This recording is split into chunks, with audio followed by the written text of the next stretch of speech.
Hello बच्चा लोग, वैसे गुरु चैनल पर आप सभी का फिर से स्वागत है। दोस्तों, इसके पहले हम डिफरेंशिएशन टॉपिक को मैंने डाले हुए हैं, आप वो देख चुके होंगे। सीरियली उसको अगर देखते गए तो चैप्टर अच्छे से समझ में आएगा। चैलेंजिंग टॉपिक कौन से होते हैं इस पेपर में? मैथ्स 2 में आपको इंटीग्रेशन और डेरिवेटिव ज़्यादा हार्ड टॉपिक लगते हैं, चैलेंजिंग टॉपिक लगते हैं। तो हर एक एग्जाम्पल मैंने सॉल्व करके वीडियोस में डाला हुआ है, तो उसे अच्छे से ठीक से देख लीजिए। और जहाँ कहीं समझने में दिक्कत आती है तो व्हाट्सएप नंबर डिस्क्रिप्शन में मैंने अपना दिया है, आप व्हाट्सएप कर सकते हैं या फिर कमेंट बॉक्स में लिख सकते हैं। तो दोस्तों, इंटीग्रेशन के इनडिफाइनाइट और डिफाइनाइट ऐसे जो दो पार्ट्स होते हैं, उसमें से इनडिफाइनाइट इंटीग्रल आज शुरू करेंगे। तो इंटीग्रेशन प्रोसेस क्या होती है वो हमें देखना है। तो चलिए शुरू करते हैं इंटीग्रेशन।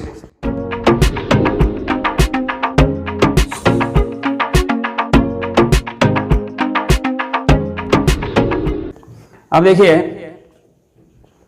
डिफरेंशिएशन आपने इसके पहले पढ़ा है। मैंने यहां पर डेरिवेटिव के पूरे फॉर्मूले लिख दिए हैं। क्यों लिखे हैं आपकी समझ में आएगा बाद में, जब जैसे जैसे आप यहां पर एक्सप्लेन करता जाऊंगा। या डेरिवेटिव पहले इसके जो फॉर्मूले है ये आपको पता होना जरूरी है, उसके बाद ही आपको इंटीग्रेशन समझ में आएगा। क्योंकि ये जो बेसिक फॉर्मूले है, जैसे x रेज़ टू n के लिए n x raise to n minus 1 मतलब power in the multiplication, power multiplication में लेना है और पावर 1 से कम करना है। log x का 1/x, 1/x का माइनस 1/x स्क्वायर है ना। जैसे रूट x का 1/2 root x, a raise to x के लिए a raise to x log a, e raise to x का derivative e raise to x, ये डेरिवेटिव्स है, राइट। अब sin x का डेरिवेटिव cos x का माइनस sin x। अब इस तरह हमें अब यही फार्मूले रिवर्स कैसे आते हैं इंटीग्रेशन में वो देखना है। तो इंटीग्रेशन एक रिवर्स प्रोसेस है डेरिवेटिव की, इसलिए उसे एंटी डेरिवेटिव भी बोलते हैं। इंटीग्रेशन को एंटी डेरिवेटिव भी बोलते हैं या प्रिमिटिव बोलते हैं। अब देखिए, एक एग्जांपल लेता हूं मैं। इस एग्जांपल में अब देखिए, तो डेरिवेटिव dy/dx ऑफ fx, अगर मैं f' लिखता हूं, मुझे देखना है इंटीग्रेशन क्या होता है। सो इंटीग्रल किसे बोलते हैं? अब देखिए, डेरिवेटिव ऑफ fx अगर मैं f' लेता हूं, इसका डेरिवेटिव अगर ये है f', तो f' का इंटीग्रेशन fx होता है, मतलब उल्टा प्रोसेस होता है, रिवर्स प्रोसेस होता है। इंटीग्रेशन ऑफ अगर f' dx ले लिया तो हम fx लिख सकते हैं। देखिए, इसका डेरिवेटिव अगर यह है तो इसका इंटीग्रेशन ये होगा, मतलब रिवर्स हो रहा है। सो इसलिए इंटीग्रेशन को हम एंटी डेरिवेटिव बोलते हैं। सो डेरिवेटिव की रिवर्स प्रोसेस होती है, इसलिए। अब देख f' ds, यहां पर fx plus c, where c is the constant of integration. ये कांस्टेंट ऑफ इंटीग्रेशन क्यों लगता है? कांस्टेंट ऑफ इंटीग्रेशन, इसकी जरूरत क्या होती है शॉर्ट में मैं एक्सप्लेन कर देता हूं। अब जैसे कि समझो, अगर आप बोल रहे हैं इस फंक्शन का डेरिवेटिव ये है, तो इसका इंटीग्रेशन लेने के बाद ओरिजिनल फंक्शन मिलना चाहिए। अब एक सिंपल एग्जांपल लेता हूं, जैसे कि x² प्लस 5x ऐसा कुछ फंक्शन है। चलिए मैं इसका डेरिवेटिव लेता हूं, ये fx है हमारे लिए। इसका अगर मैं dy/dx लेता हूं तो x² का डेरिवेटिव क्या होता है? x² का 2x होता है, n x raise to n minus 1 है कि नहीं। और 5x के लिए 5 इंटू x का डेरिवेटिव 1 होता है, x का डेरिवेटिव 1 होता है, इसलिए 2x प्लस 5 आपका आंसर होगा। अब 2x प्लस 5 का इंटीग्रेशन ले लो। So integration of 2x plus 5, इसका अगर हम इंटीग्रेशन लेंगे तो ये ओरिजिनल फंक्शन मिलना चाहिए फिर, अगर ये रिवर्स प्रोसेस है तो। अब देखिए, 2x का डेरिवेटिव 2 इंटू, जैसे अपन x रेज़ टू n के लिए derivative n x raise to n minus 1 लेते हैं, तो x रेज़ टू n के लिए इंटीग्रेशन होता है x raise to n plus 1 upon n plus 1, मतलब पावर 1 से बढ़ाओ, वो पावर नीचे लिखो। अब यहाँ पे x का पावर कितना है? 1 है, तो 1 से बढ़ा दिया, वो पावर नीचे लिख दिया है, n plus 1 upon n plus 1 plus 5 into integration लेना है 1 dx। देखिए, डेरिवेटिव ऑफ x कितना होता है? d/dx ऑफ x कितना होता है? 1, मतलब x का डेरिवेटिव 1 होता है, तो 1 के लिए इंटीग्रेशन क्या आना चाहिए? फिर 1 के लिए इंटीग्रेशन x होना चाहिए। तो 5 के लिए फाइव एक्स हम लिख सकते हैं, 5 इंटू 1 dx, मतलब 5x हो गया। ठीक है, अब यहां से 2 2 कैंसिल हो गया, आपको मिला एक्स स्क्वायर प्लस 5x। जरा ध्यान से देखना, अब 2x प्लस 5 का मैंने इंटीग्रेशन ले लिया, मुझे मिला एक्स स्क्वायर प्लस 5x।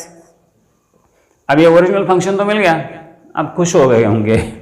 तो मैं एक्सप्लेन कर रहा हूं कि यहां पर c की जरूरत क्यों पड़ती है। अब देखिए, मैं इस फंक्शन को थोड़ा सा चेंज करता हूं। अब ये आपके ध्यान में आया होगा, एक्स स्क्वायर प्लस 5x का डेरिवेटिव 2x प्लस 5, तो 2x प्लस 5 का integration x square plus 5x। अब यहां पर और एक कांस्टेंट बढ़ा देता हूं मैं, x square plus 5x plus 6। ठीक है, इसका अगर आप डेरिवेटिव लेना चाहे तो इसके डेरिवेटिव में कुछ बदलाव नहीं होगा, वही डेरिवेटिव होगा। एक्स स्क्वायर का 2x, 5x का 5 और 6 कांस्टेंट है, कांस्टेंट के लिए डेरिवेटिव 0 होता है। यहां पर फॉर्मूला वो मैंने नहीं डाल दिया। ठीक है, कांस्टेंट का डेरिवेटिव 0 होता है, तो 6 के लिए 0, मतलब इसका डेरिवेटिव 2x प्लस 5 रहा। अब अगर इंटीग्रेशन लेंगे 2x प्लस 5 का, तो यही मिलेगा एक्स स्क्वायर प्लस 5x, बराबर है। अब थोड़ा सा ध्यान दीजिए, हाँ, 2x plus 5 x square plus 5 plus 6 का डेरिवेटिव था, उसका इंटीग्रेशन लेने के बाद मुझे मिलना चाहिए x square plus 5x plus 6 मिलना चाहिए, मतलब ओरिजिनल फंक्शन मिलना चाहिए था, लेकिन यहां पर नहीं मिला। कहीं पर मिलता है, कहीं पर नहीं मिलता। क्या नहीं मिलता? जो ओरिजिनल फंक्शन में कांस्टेंट होता है, ओरिजिनल फंक्शन में ये कांस्टेंट था, हमें यहां पे नहीं मिला।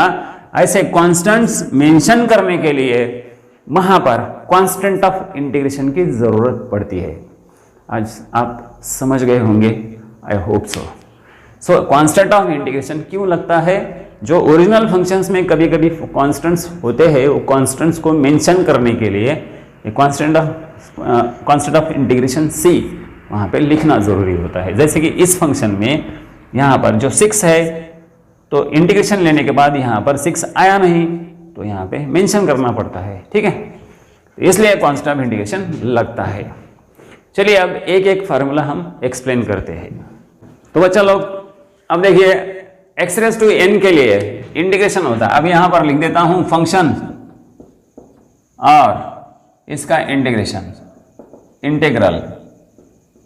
ठीक है, अब फंक्शन है एक्स रेज टू n, तो x raise to n dx, इसका इंटीग्रेशन हम लिखते हैं x raise to n plus 1 upon n plus 1 plus c तो लगने ही वाला है, कांस्टेंट ऑफ इंटीग्रेशन वो हर एक जगह पर लिखना है। ठीक है, अब उसके बाद दूसरा, मतलब यहां पर क्या किया, यहां पर पावर मल्टीप्लिकेशन में लिया, पावर 1 से कम कर दिया। इंटीग्रेशन में वैसा नहीं होता है, पावर 1 से बढ़ाओ और पावर एज इट इज नीचे लिखो। जैसे कि आपके पास आया एक्स रेज टू 4, तो इसका इंटीग्रेशन हम लिखते वक्त एक्स रेज टू 4 प्लस 1 मतलब 5 अपॉन 5 प्लस c ऐसे लिखेंगे। ठीक है, अब दूसरा फार्मूला, अब इसका डेरिवेटिव ये है, तो इसका इंटीग्रेशन ये मिलने वाला है, इसके हिसाब से मिलता है बाद में। अब देखिए, log x का डेरिवेटिव अगर 1/x है, तो 1/x का अगर मैं इंटीग्रेशन ले लूं, तो मुझे मिलना चाहिए log x plus c, reverse process, anti derivative है ना। इसका डेरिवेटिव अगर ये है, तो इसका इंटीग्रेशन ये मिलना चाहिए। अब यहां थोड़ा सा माइनस साइन की तरफ ध्यान दो। 1/x का डेरिवेटिव क्या है? d/dx ऑफ 1/x मुझे मिलता है माइनस 1/x स्क्वायर, तो 1/x स्क्वायर के लिए integration of 1 upon x square, इसके लिए अब यहां पे माइनस साइन तो नहीं है, अगर minus 1 upon x square dx होता तो इसका इंटीग्रेशन 1/x मिलता, लेकिन अगर प्लस है तो ये माइनस साइन यहां पे लगना चाहिए। मिलते वक्त आंसर लिखते वक्त उसे माइनस 1/x प्लस c ऐसा लिखना जरूरी है। ठीक है, अब इसके बाद नेक्स्ट फार्मूला, जैसे कि मैंने अगर k आता है तो k के लिए हमने डेरिवेटिव क्या लिखा था? 0 लिखा था, लेकिन कांस्टेंट अगर आता है तो इसे क्या करना है? kx लिखते जाओ, kx प्लस c वाई।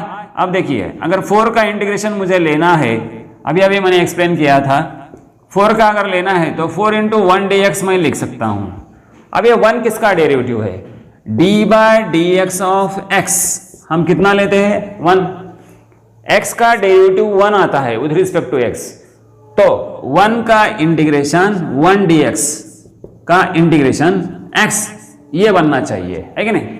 सो 4 को मैं 4 इंटू 1dx लिख सकता हूं, मतलब 4x, 6 आया 6x, 10 आया 10x, k आया तो kx plus c is the integration. ठीक है, अब a रेज़ टू x के लिए हम लिखते हैं यहां पे a raise to x upon log a, और डेरिवेटिव में हमने क्या किया था, a raise to x into log a लिखा था। जैसे कि अगर फंक्शन आता है 10 रेज़ टू x, तो integration of 10 raise to x हम लिखेंगे 10 raise to x upon log 10। ये जो बेस है, बेस का जो log है वो नीचे लिखना पड़ता है, जबकि हम डेरिवेटिव में मल्टीप्लिकेशन में लिखते हैं, इनटू करते हैं उसे। और e रेज़ टू x का तो कोई सवाल ही नहीं, e रेज़ टू x का integration e raise to x ही रहेगा, है कि नहीं। अब देखिए, integration of e raise to x dx becomes e raise to x plus c। ठीक है, और अब देखिए यहां पर एक थोड़ा सा ध्यान से देखिए, root x 1/2 root x, integration of 1 upon root x लिखता हूं मैं, सिर्फ 1 अपॉन रूट एक्स। तो आप इसे इस फार्मूले से कर सकते हैं, 1 अपॉन रूट एक्स मैं उसे लिख सकता हूं 1 अपॉन एक्स रेज़ टू 1/2, इसे मैं लिख सकता हूं x raise to minus half, है कि नहीं, dx। इसे अगर आप सिंप्लीफाई करें, x रेज़ टू n का फॉर्मूला अप्लाई करें, तो आपको मिलेगा x raise to n plus 1 upon n plus 1, तो माइनस 1/2 प्लस 1, है कि नहीं, n प्लस 1। तो ये प्लस 1 माइनस हाफ, तो एक में से हाफ गया तो हाफ रहा, तो x रेज़ टू 1/2 रहेगा। ये n plus 1 upon n plus 1 करना पड़ेगा ना, है कि नहीं, x raise to n plus 1 upon n plus 1, मतलब नीचे भी हाफ रहेगा, है कि नहीं।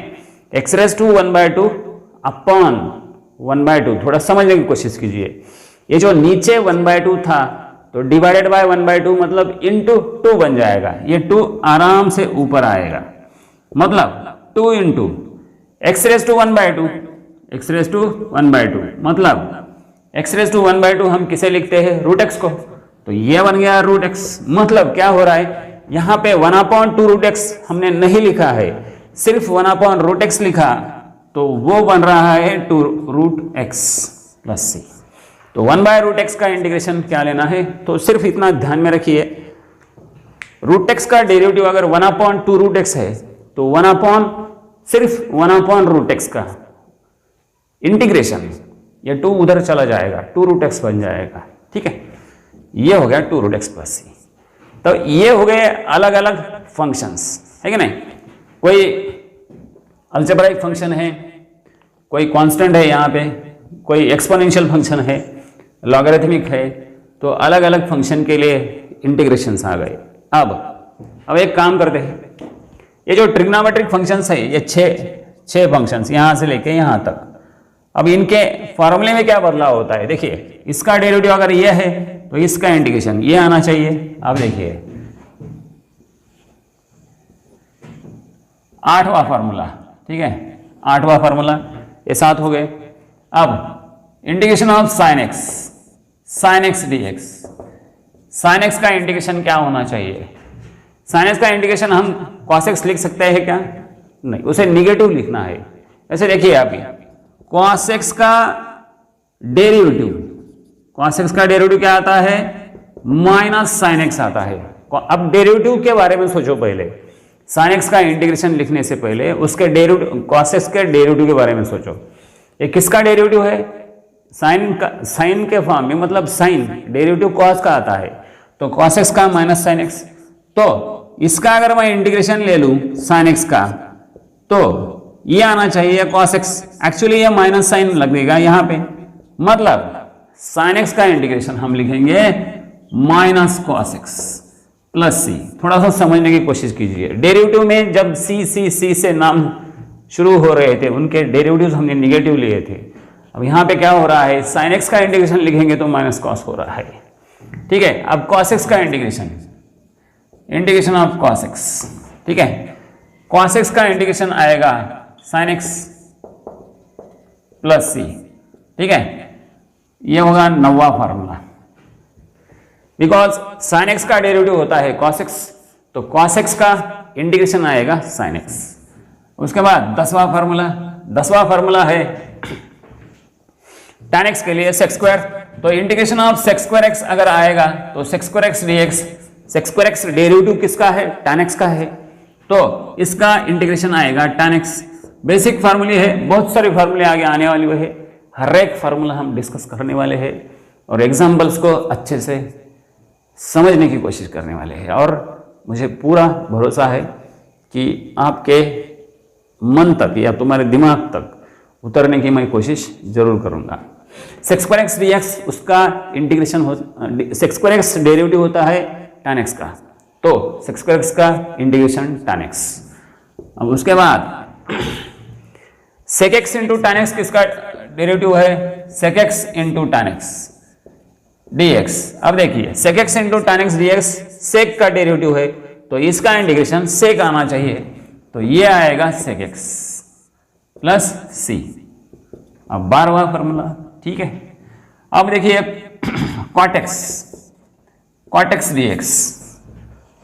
अब cot x का डेरिवेटिव, हाँ cot x का भी डेरिवेटिव है, वो स्पेशल इंटीग्रेशन में आने वाला है, वो एक्सप्लेन करूंगा। अब यहाँ पे cosec स्क्वायर x डेरिवेटिव है किसका? cot x का, तो पहले मैं यहाँ पे लिखूंगा cosec स्क्वायर x dx, लेकिन वो तो माइनस cosec स्क्वायर x था, है कि नहीं, डेरिवेटिव cot x का। तो अगर मैं सिर्फ cosec स्क्वायर x का इंटीग्रेशन लूंगा तो उसे लिखना पड़ेगा minus cot x plus c। और 13वां फार्मूला, 13वां क्या है? cosec x into cot x, cosec x into cot x dx। ये भी निगेटिव था यहाँ पे, बराबर है, तो इसका इंटीग्रेशन होना चाहिए minus cosec x plus c। तो दोस्तों ले लीजिए स्क्रीनशॉट, बड़े आराम से लीजिए।